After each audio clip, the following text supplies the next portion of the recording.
Bismillahirrahmanirrahim. Innal hamdalillah wassalatu wassalamu ala rasulillah. Assalamu alaikum wa rahmatullahi wa barakatuhu. Allah Taalaga sansız şükürçülükler bolsun. Peygamber Muhammed aleyhissalamga salavat jana salamдар bolsun.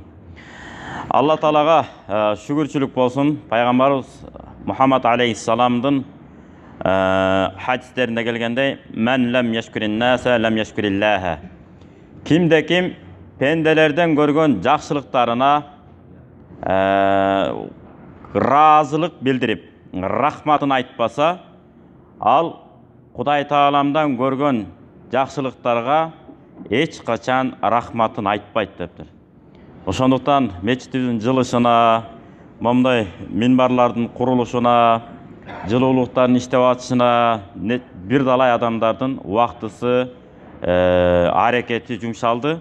Құдай Тағалам натыйжасын момдап чарып койду. Дагы көптөгөн ийгиликтер бола берсин.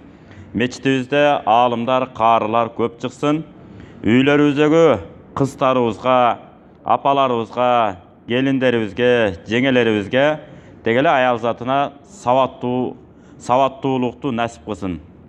Анткени кат саваты жоюлбаган энекелерден, эже карындаштарыбыздан кат саваты жок урпактар тарбияланмакчы. Ага эч качан биз не кылбашыбыз керек? Терикпешибиз керек. Себеби дегенде Алла Таала Куранда буйруганда эмне деп буйруган? Икра, окуу деген, саваттуу бол деген. Башка аяттарда келип Бисмиллахир-рахманир-рахим. Хал ястауиллазина я'ламуна валлазина ла я'ламун. Саваттуулар менен саватсыздар барабарбы десе, жок, албетте барабар эмес. Жақсылықтар менен жамандықтар барабар болса, жоқ, барабар эмес. Жарык менен түн барабар болса, жоқ, барабар эмес. Жарык дайым өйдө бааланат, саваттуулук дайым өйдө бааланат. Мына ошондуктан илим, билим, аракет, анан илимден, билимден, өнөрдөн, таланттын кандай түрү болбосун, ошолордун үстүндө турган эмне бул? Албетте биринчи адеп. Ошондуктан Жабраил алейхиссалам пайгамбар Мухаммад алейхиссаламга келгенде дагы эмне болду? Жашнакай келип туруп тизени тизеге тийгизип керек болсо. Анан сурап атпайбы? Мал иман, иман деген эмне? Мал ихсан, ихсан деген эмне деп, жакшылык деген кандай түшүнсө болот деп. Мына ушундай ихсандын маанисин пайгамбар эмне кылат? Кайра сонун кылып Жабраил алейхиссалам үйрөтөт.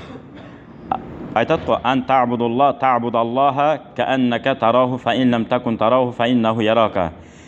Ихсандын мааниси жараткан Алла Таала көрүп турганда ибадат кылуу, сен көрбөсөң да жараткан сени көрүп турбайбы деп. Мына ошондой элес менен, берилүү менен намазыңарды окугула деп. Биздин темабыз өткөндөгүдөй эле күйүмдарлык же болбосо өзүңүздөн башкаларды артык көрүү деп түшүндүрсөк да болот. Мына ошол темабызды жалаң окуялар менен улантабыз дегенбиз. Мурунку жумаларда аяттарды, хадистерди айттык. Бүгүн жалаң окуяларды. Али радыйаллаху анхунун окуясынан улантабыз кайра. Али радыйаллаху анху базардын жанынан өтүп баратып, бир жаш жигитти көрүп калат. Мындай жүдө кийинип алган жаш жигитти көрүп калат. Өзүнүн жанында бар болчу да. Фавақафа амама бай'i thiyabin. Кийим сатканын жанына Али радыйаллаху анху токтой калат дагы. Ва кала лах а'индака thawban би khamsati darahima. 5 дирхамга, дирхам деп күмүш акчасын айтат. 5 дирхамга келечүдөй бир кийимгече барбы? 2 кийим керек бирок бизге дейт. Десе соодагер фaqala al-bay'u na'am. Соодагер ооба бар. 5 дирхамга келе турган 2 кийим бар. Деп туруп, ва qaddama ila amiril mu'minin ala thawbayn. Thawbun карабайсыздарбы? Би 3 дарахим ва thawbun би дирхамайни. 1 дирхам, 1 кийим 3 дирхамдык болду дагы, экинчи кийим 2 дирхамдык. 2 кийим берди. Ошол 2 кийимдин бирөөсү канча болуп атат? 3 дирхам. Экинчи кийим баасы төмөнүрөөк 2 дирхамга баалап берди пайгамбар Али радыйаллаху анхуга. Соодагер. Вахтафаза ли нафсихи биттани зит дирхамайни. Екі дирхамдық киімді өзін алып қалып, фақала лаху ғуламуху. Анан аға не қылды? Жаш балаға қайрылды. Я амирал муъминин. Екі дирхамдық көйнекті алып қалып, 3 дирхамдық көйнекті кім беріп атады? Жүдөп қалған жас жігітке беріп атады. Сен мұны киіп шықиып ал деп. Жүдөп жүріш сүннет емес. Жамачы болса дағы тықитып, жуып, тазалап, ереттеп киіш сүннет. Көрдіңіздер ме? Азыр айтабыз уланысында. Анан жүдөп жүрүү сүннет деп та түшүнүп албаш керек да. Пайгамбарыбыздын мына күйөө баласы Али радhiyallahu анхунун окуясын айтып берип атабыз сизге. Хуз хаза анта фа анта та'лул минбара. Жаш баланын жообун караңыз. О, момундардын амири дейт. Али деп айткан жок.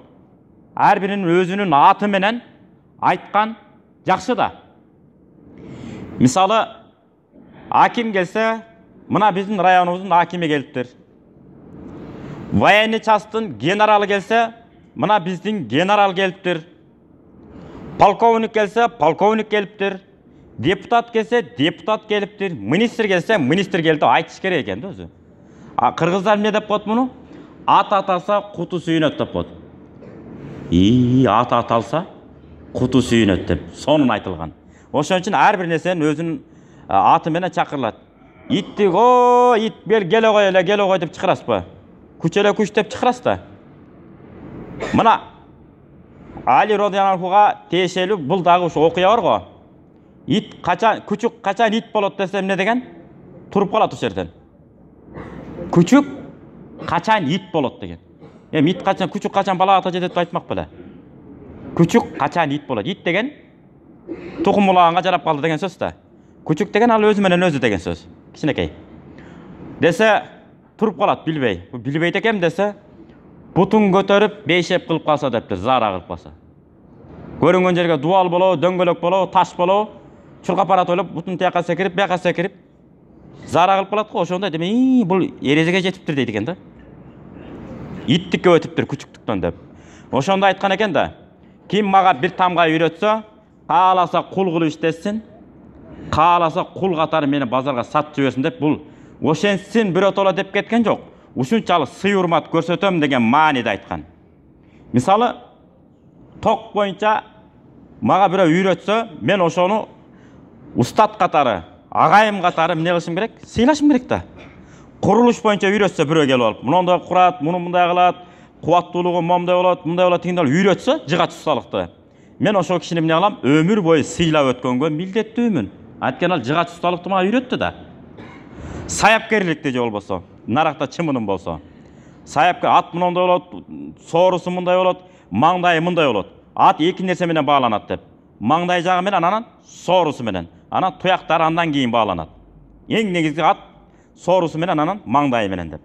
Адамды негизи жүзүнө карап гана баа берилет. Кандай адам экен? Алып келчи, мен бир көрөйүн да, анан кебетесине карап айтам деп коет го. Ошо көп сүйлөшкөндө ошондой болуп калат. Билип калат чындап эле. Анан эч ким менен аралашпасак, билбей, өзүбүздү да тааныбай жүрүшүбүз мүмкүн. Ким экенин өзү билбей. Эмнени ал жана терең кирбей турайын. Ошентип Али радhiyallahu анхуга эмне деди? О, момундардын амири деп кайрылды. Биз айталы дегенибиз ошол. Момундардын башчысы, сиз 3 дирхамдык көйнөктү өзүңүз эле кийиңиз. 2 дирхамдык көйнөктү мен эле кийейин. Анткени сиз таалул минбара, минбарга чыгып сүйлөйсүз дейт. Элдин баары сизди карап турат, жүдөө көрүнүп каласыз да, жупуну көрүнүп каласыз да дейт. Текеберчиликке жатпайт. Көрдүңүздөрбү? Жакшынакай кийинүү. Башка хадисте келип атпайбы? Бирөө келип сурап атат. Адам баласы жакшы бут кийим кийгенди, жакшынакай жараштуу кийим кийгенди, кийип сулууланып жүргүсү келет. Ушул текеберчиликке жатып калбайбы? деп сурады. Жасанып жүргүсү келет дегенде. Пайгамбар эмне деди? Ла, жок, текеберчиликке жатпайт, бой көтөргөндүккө жатпайт. Бой көтөрүү деген эмне десе, батарул хакки ва гомтун наси. Акыйкатты моюнга албай, адамдарды басынтып сүйлөө. Керек болса ушундай кыялга образ деп коет экенбиз го, мындай кыялга кирип алабыз. Жаныңызда бирөө келип намаз окуйын, уюйын деп аралашып кетсе да чысырап мынаны түртүп кетип калып атпайбызбы кээде? Мынантипчи кысып. Ошол өнөрдү токтотуш керек негизи. Мешитке кирдиңизби, жумшак жан дүйнөңүз жыргап отурсун. Зикирди жыргап, зикир чалыңыз, жан дүйнөңүз жыргатып. Намаз окудуңуз, берилип жыргап намаз окуңуз. Эмне кереги бар? Келип алып мынаны кысып, денени мында шишитип алып, мында нары тур, бияка тур депчи. Ал наркы келип туруп мында бир силксе отурасың анан тоголонуп, нары көздөй. Ошол үчүн эч бир адам бири-бирибизди эмне кылбашыбыз керек экен? Көңүлдөрдү оорутуп албашыбыз керек. Этияттап, ассаламу алейкум, ва алейкум ассалам деп. Ошондуктан кийимдин кири жууса кетет, көңүлдүн кири кууса кетпейт дейт. Ошон үчүн көңүлдүн кирин абайлаш керек, этиятташ керек. Мына ошентип сиз минбарга чыгасыз да, уят эмеспи дейт. Жалпы момундардын башчысы болсоңуз десе, Али радыйаллаху анхунун жообун караңыз. Ва тахтубун нас, карасаңыз адамдарга сөз сүйлөйсүң деп. Ва ана а'лул минбара. Ооба, мен минбарга чыгам. Ва ахтубун наса ва ана алиюн. Мен адамдарга карап баян өтөм. Бирок менин Али экениме кийимимдин начарлыгы доо кетирбейт. Түшүрүп койбойт, мен Али атыман дейт. Али экенимди жокко чыгарып жүрбөйт. Момундардын амири ушулбу деп мен даражамды түшүрүп жибербейт. Амма анта, анткени элдин баары тааныйт да. Бизде кыргыздар деле айтат, тааныганга чейинки макалан, тааныганга чейин мындай болот, тааныгандан кийин тигиндей болот дегенге.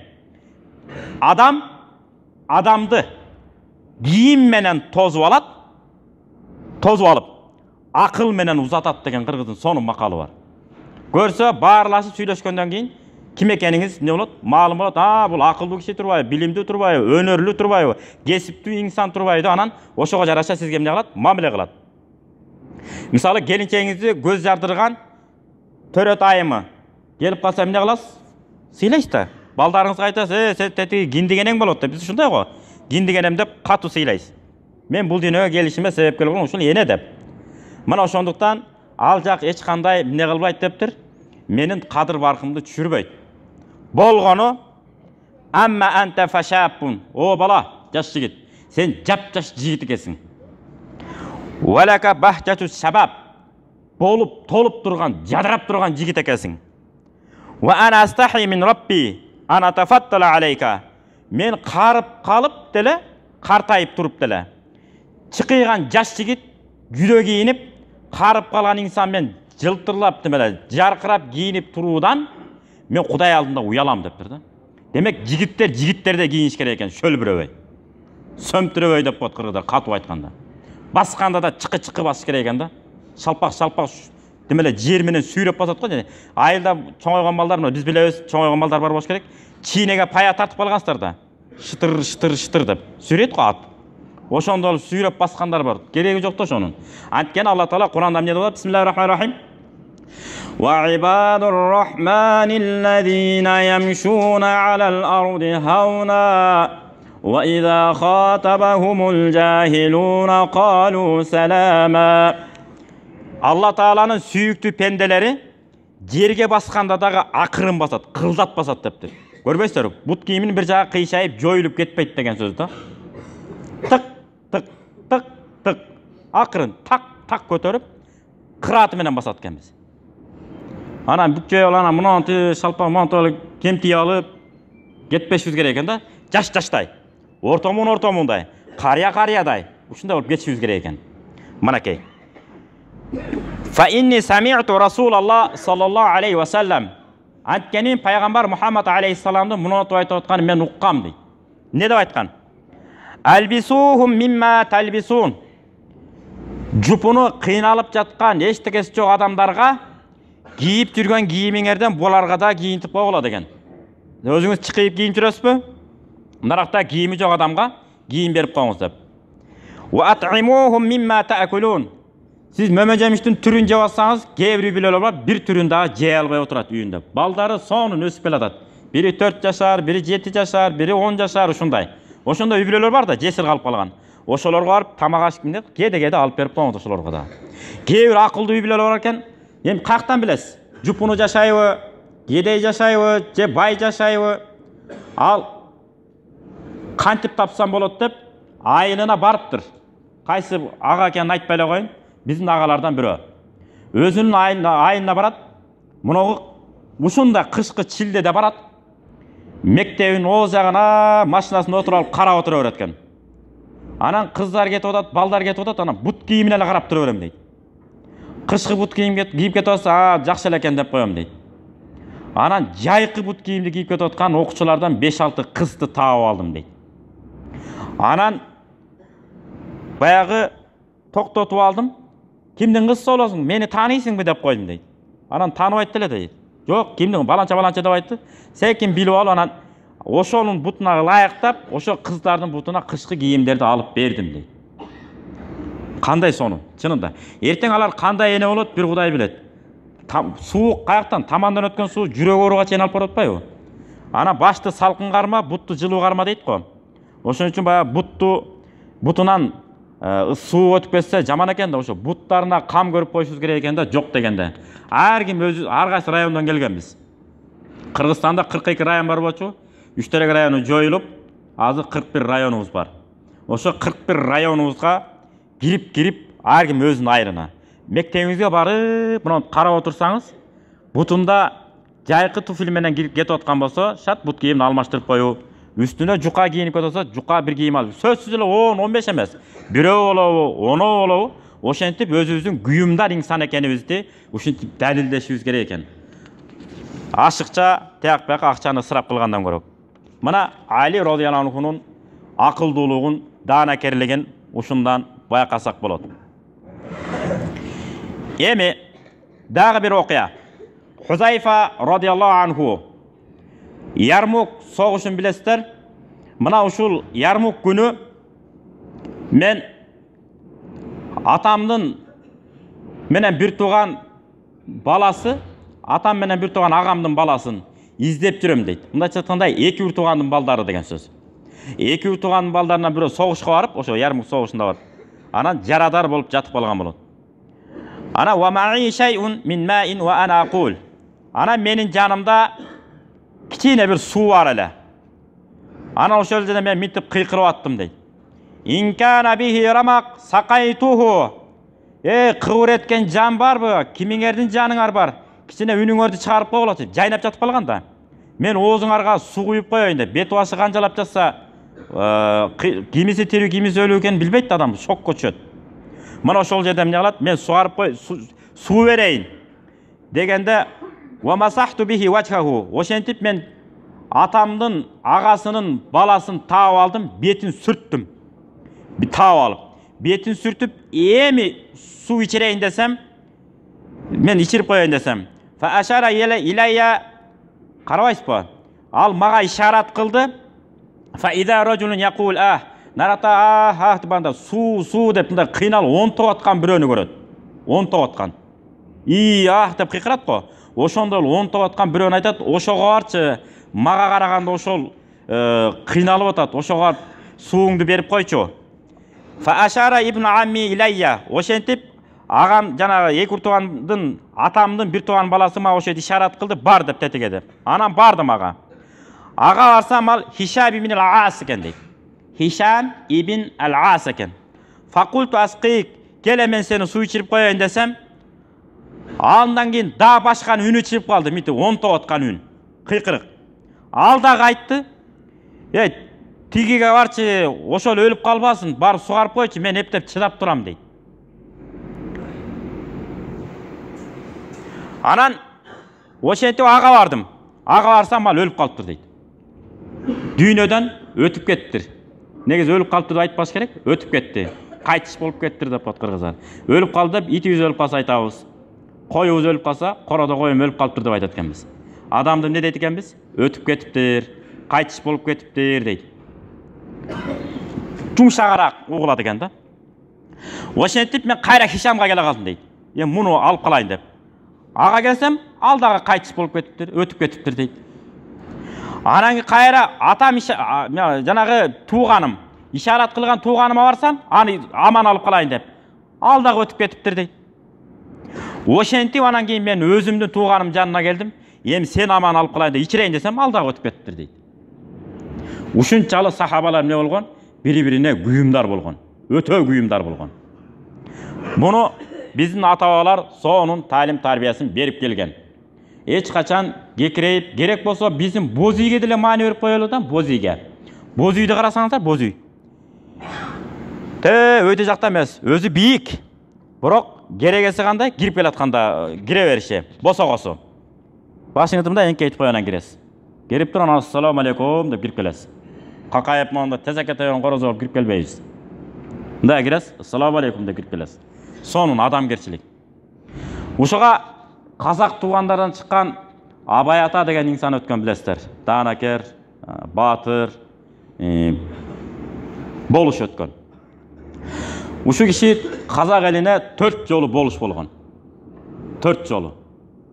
Атасы Кунанбай канча болгон? 2 жолу болуш болгон. Анан атасынын жанына келип мындай дейт экен. Барыңыздар байкайсыздарбы? Бир жогорку илимди, жаса бир жакшы таам, ийгиликтүү машиналарды алып, ийгиликтүү иштерге жетип калсаңыз, атаңыз жетпеген нерсеге сиз жеттиңиз, демек сиз атаңыздан артык төрөлгөн сыяктуу элестетип калышыңыз мүмкүн. Бак кыргызда макал бар го. Бир бала атадан артык, бирөө тең, бирөө кем төрөлөт деп. Анан ошол сыяктуу Абай атадан эмне кылат экен? Өзүн атасы менен сырдашат эми. Сырдашып, ата, мен сизден артык бала болуп төрөлдүм окшойт ата дейт. Кандайча десе, сиз болгону 2 жолу болуш болупсуз. А мен болсо 4 жолу болуш болдум. Демек мен сизден артык төрөлдүм да дейт. Бул жагы орустар, бул жагы кыргыз туугандар. Баары мени тааныйт. Назда таанып сүйлөп атабыз. Десе, атасы айтып коет дейт. Балам, сенин абай болушуңа мен салымым бар. Сен өзүңө окшогон 2 абай, дагы бир абай чыгат, дагы бир абай тарбияла.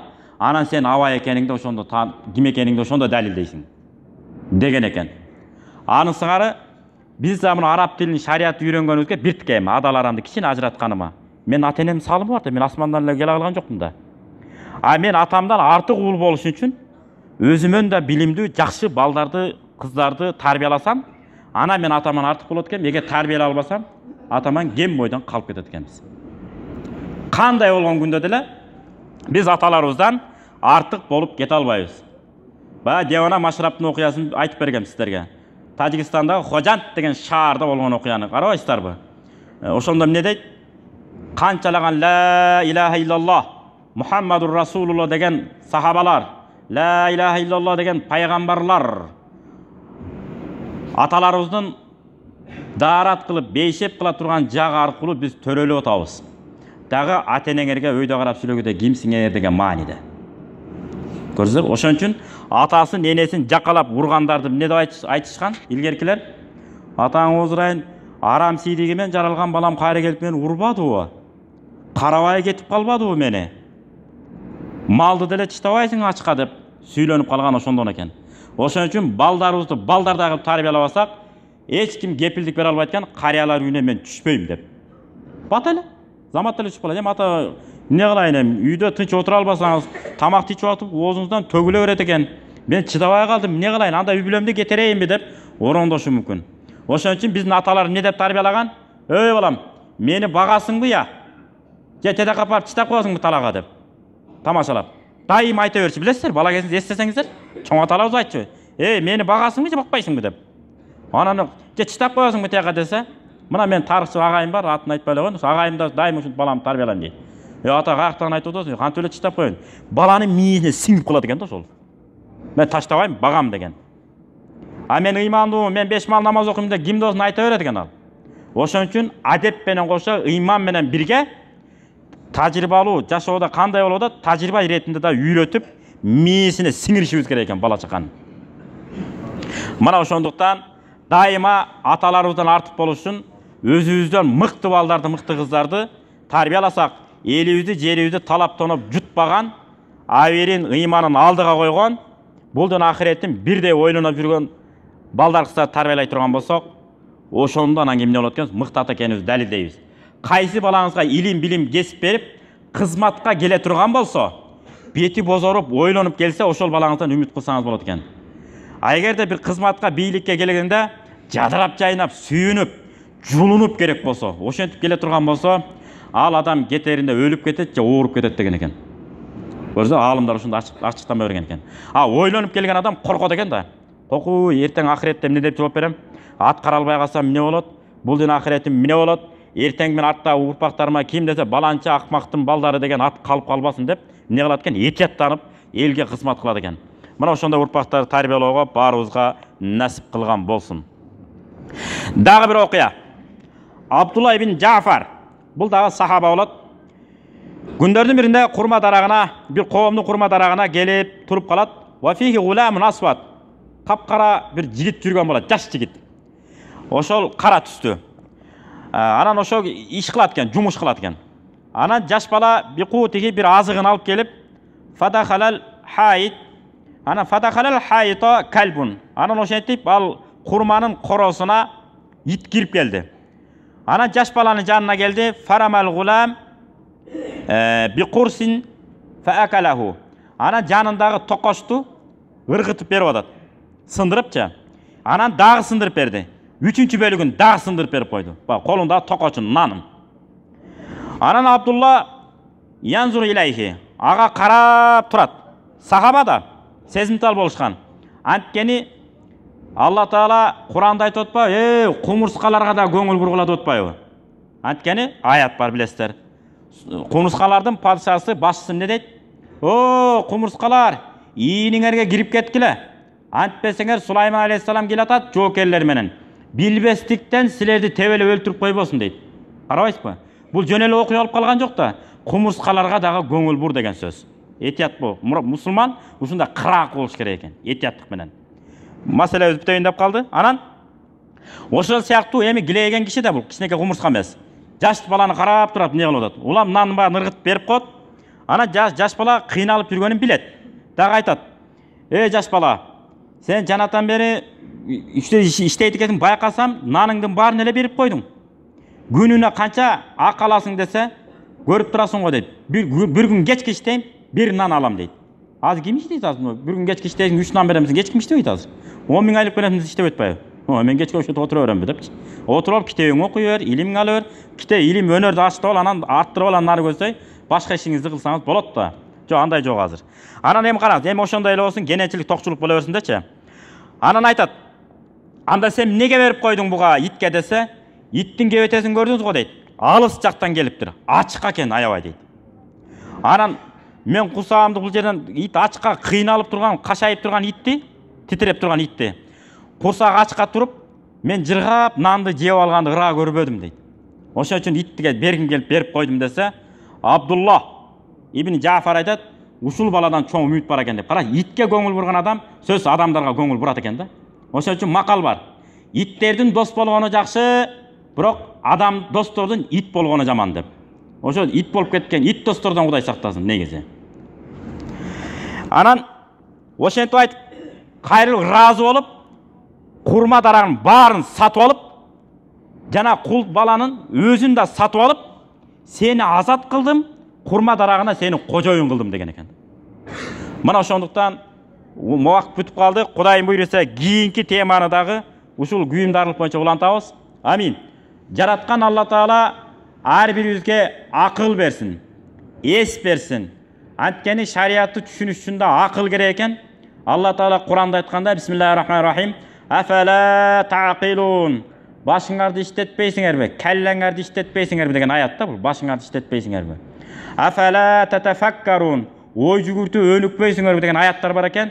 Илайым эле Кудайым пайдалуу нерселерди ойлонгонго, жана пайдалуу момундар үчүн, артта келаткан үммөт үчүн пайдалуу иш аракеттерди акыл иштеп, арттагы муундарга кызмат кылууга Кудай Таалам баарыбызга жөндөн берген болсун.